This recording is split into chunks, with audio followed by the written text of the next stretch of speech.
What is going on, guys? It's MrAeroHD here, and I'm here recording Ask Aero. I don't know what episode it is off the top of my head. If you're wondering why I'm a little quiet, I'm trying to fix the audio here, but if you're wondering why I'm a little quiet, my uncle is staying with us for a couple of days. I think it's only another week or two. I like my uncle. My uncle's awesome. It's just he's asleep on the couch upstairs. So that's why there was no videos last week. I didn't really know how to record quietly enough where I wouldn't wake him up, but still be able to get a video out to you guys. Because I sleep until I go to work, and then I go to work and I come home and everyone's asleep. So that's why I had a really bad cough last week. So I figured, take the week off, gather my thoughts, and see what I can come up with. But hopefully this week we're back in full gear, and if not, then I will at least get you a Build-A-Drift to Kill It on Friday. So you'll have a minimum of 2 videos this week, and I'll start putting out more of my Midnight Club. Anyway, this week I chose a topic really quickly. I didn't really know how to turn this into a video on my own, so I went to you guys at my AskFM page and asked you guys to ask me questions about Formula Drift Texas. If you don't know what Formula Drift is, just look it up. GTCHANNEL streams it when there's live events. There was an event on Saturday. Michael Essa was the winner, my boy. He's on my virtual team. So I'm just going to scroll through questions. A lot of you guys sent in questions that has nothing to do with it. I'm leaving one in because it's good, but the rest of them, I want, rest of the questions I just want to be Formula Drift Texas related, and I guess a lot of people just saw the link and then immediately went and started posting questions. Who's your favorite Formula Drift driver and why? Danny George is my favorite. One of my I got two. I got Danny George, just because he's an awesome dude. The guy. It's definitely not one of the best guys out there. He's improving. He's improved a lot, even since the beginning of the season. Danny's one of the most approachable guys. It's probably one of the guys I think that wouldn't mind if you saw him on the street and went up to him like, "Hey, Danny George," and asked him to take your picture. And if he had time, he'd sit down and talk with you, even if he really didn't like the cut of your jib. I just like how Danny handles himself, and his sense of humor seems really on par to mine. He makes his spotter Dan Brockett, whenever he makes top 16, wear really tight, like short shorts as a joke. Instead of having a pit girl, he has Dan. To me, I find that hilarious. Danny's one of my favorite dudes, and my favorite driver has to be Mike Essa. Mike Essa is killing it out there right now. I love the BMW. I love everything about his BMW. Really sexy car. There's not really a driver I dislike, except for Von Gittin Jr., and I've got my reasons for that. It's not just because he has a V8 or a Mustang. It's because of him and his demeanor. And I'm not a huge Pollock fan either. I'm slowly getting over that. But yeah, just the Mustang boys. Not because they have Mustangs. It's because of how they handle themselves in the pit. What is your favorite car in FD? Dean Kearney, man, has a Viper. I don't really like the LEDs he has on it, but you have to appreciate the guy that's out there trying to kill it in a Viper. Again, Danny George rocking LS1 Miata. That's, you gotta back him up on that. Though my favorite looking car has to be Ken Gushi's, and not because he's on my virtual team, which is, the name is the Grand Poobahs of Penis, which is Dave Briggs, Dave Briggs, Mike Essa, Chelsea Denofa, and Ken Gushi, which is like some of my four of my favorite drivers. Shout out to Team Canada. My boy Mats Beribo did really well this weekend, so good for him. Those are my favorite cars. How was FD Texas? It was different, I really didn't think that. I'm trying to delete if you see me looking down, I'm just like trying to delete questions. I didn't think I'd like it. I thought the track looked pretty lame, and even in practice I was like, well, this is kind of, looks kind of poopy. It looks like whoever's going to have the fastest entry is going to win. But a lot of interesting stuff happened. There was a lot of protests, like with the Pat Mordaunt thing, where Von Gittin straightened out and Pat Mordaunt called them on it, and they're like, shit, we were wrong. I was really surprised to see FD judges actually, own up to a mistake. They've made mistakes before, I'm sure, but it was a really cool round. It really interested watching it. I had a lot of fun. in the live. Me and my friends were like in a Skype call watching it together, and I might stream it next time. I might do a stream of a stream. If GT Channel is cool with that, if you guys are okay with that, I might just screen cap what they're streaming, and just put mine and my friend's commentary over it, because we were cracking some pretty hilarious jokes. Are you mad that no one hit the speed hunter sign? Okay, I kind of had to explain that. As a joke, me and my friends, there's a speed hunter sign that was just right off the track, and it looked like about maybe 3 feet away, and like somebody has to go through that sign. It would be hilarious. So I got on Danny George's Facebook page. I was like, dude, you have to run into the sign. I'll give you $40, and I was dead serious. I was gonna give him how much money he wanted. And then my other friend's like, I'll kick in $40, and I'll kick in $40. As soon as when it was all said and done, when he ended up not doing it, unfortunately. I don't really blame him, but it would have been hilarious. But his final offer was like $160. My friend has hair down to here. He would have shaved it all off. We would have wrote him a rap verse and gave him a Hot Wheels car. So yeah, those are my friends. Those are my 09K guys. So that's the explanation of that, and I'm really mad. What's my opinion on the protests on FD, Texas? I'm not sure. I think that I only remember two, and that was when Odie protested, and he got his one more time, and that's when Pat Mordaunt protested Von Gittin, and then he ended up winning over Von Gittin. Those are the only two I remember.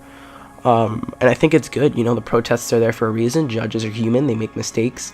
I can see until I'm blue in the face that I think they're biased, but again, nobody has proof of that, and maybe they just are making mistakes. There's a lot of smoke. They don't get the same vantage point as a camera zoomed all the way in gets. And as fans, we kind of have to accept that, and for judges to be like, you know what, our bad, we messed up, and for drivers to finally have the balls to be like, okay, you guys messed up, I was wronged here. I think that's pretty cool, and I'm not one for like people to take protests, like FD too seriously, but I'm just really glad that people were standing up for what they believed in, and at least both times that I remember from the stream, they had a solid case. They weren't just like, hey, he beat me, you guys are mean, Do you think the current rules for protests need to be revised, or are they good? I personally think they're alright, it works like, I'm assuming it works like when it worked for us in karting. You pay a fee to protest, and if that protest goes through, and like if you say, oh, that was a bad call, and they're like, okay, it was a bad call, you get your money back. But if it wasn't, they keep your money. I think you make a deposit type thing. I think that's a cool system, and it comes in handy to, like, if you really think you're right, then put your money where your mouth is, because like people are like, I think I'm right, but they're not going to want to drop like $500, right? Unless they're positive that they're right. So it just so happened that it was used a lot in Texas, but like, should dropping a tire and hitting a clip result in a 0 if they both resulted from the same mistake? I don't know. That's a good question. I think that it's really subjective. I think that it really depends on the case. Like, if someone flies off the track and like goes off one tire and like is really off and hits the clip, then yeah, of course that's a 0. But like, if they just have their tire hanging off a little bit and they just nick the thing, I kind of think that should just be one mistake. But again, it's really subjective and depends. And I know I might be in the minority with that opinion, but I feel like you shouldn't be penalized twice for a minute mistake. But and I figure if you hit the clip anyways, unless the guy in front of you spins out, I think it should just be a serious deduction instead of an absolute finite 0. So that's it for all the Formula Drift questions. This last one I just left it in there because it was cool, really deep, and a lot of people don't really send in really thought-provoking questions. No offense to those who say, what's your favorite car and stuff like that. I understand that you want to know, but it's cool to get stuff like this sometimes. And it says, your opinion on homophobia, racism, and any kind of counter-discrimination. I happen to be privileged. I am a middle-class white male.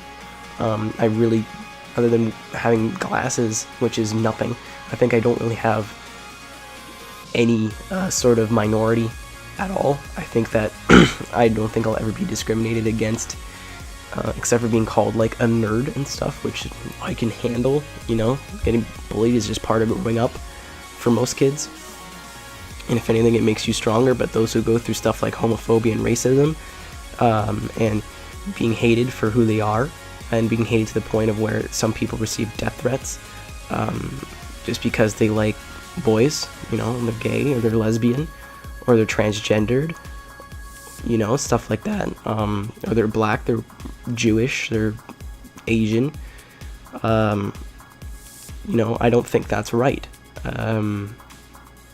I think that there's a difference, like discrimination has a limit and it depends on context, because, you know, I'm gonna be honest, I think all of us have made a racial joke from time to time, but I don't hate any race, I don't hate any form of people. I hate specific people within that subset, but I don't, like, you know, I'll dislike, for example, extreme Christians like Westboro Baptist Church. I have nothing against Christians.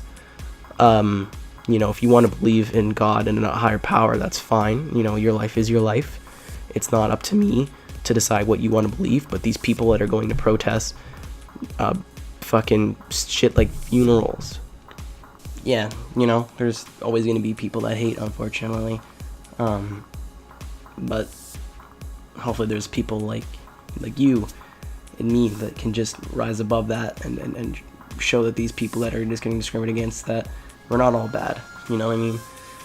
If you're one of those people that, oh, you know, I don't like gay people because it's against my religion, just open your mind up a bit. What's the difference? You know what I mean? I understand that it's sodomy or whatever, but at the end of the day, it's not your life. You know, if these people are going to hell, it's not your job to make sure every human being goes to heaven. Do you, and just be happy with what your life is. You don't have to concern yourself with what this guy's doing. If he wants to go take a wee-wee up the butt, that's his problem and his choice. If he wants to fall in love with another man, that's his choice. If someone decides that they're not actually a man, they're a woman, that's their choice. You can stand and shake your head from afar, but there's no one to be like, okay, gay people can't get married, and black people can't do this, and this people can't do that. Just let the poor people live the lives that they've been dealt. You know, contrary to popular belief, I think that especially gay people are born that way. You don't choose just to decide to love, you know, dudes. Or, in a woman's case, you don't choose to decide other women, because why would you choose to be hated and discriminated against? But anyway, that's Aero. I hate to get a little serious in the end, but I do like getting serious. It's fun. I find it fun to process that thought in my mind. But if you guys want to leave big topics for next week, something I can make a 5 to 15 minute video on, that'd be cool. Leave them in the description below. If you want to ask me short questions that are like within a paragraph to return and write a response to, I have an AskFM page. It's just ask.fm/MrAeroHD. Again, I'm just going to pimp it out. I made a montage mini edit. I think it went up like Friday morning at 5 a.m. It's my first edit in a long time. I really would like to know what you guys honestly think of it. So if you go drop a comment there, that'd be cool. But other than that, thank you guys for watching. Hopefully I can get you a video tomorrow, and see you later.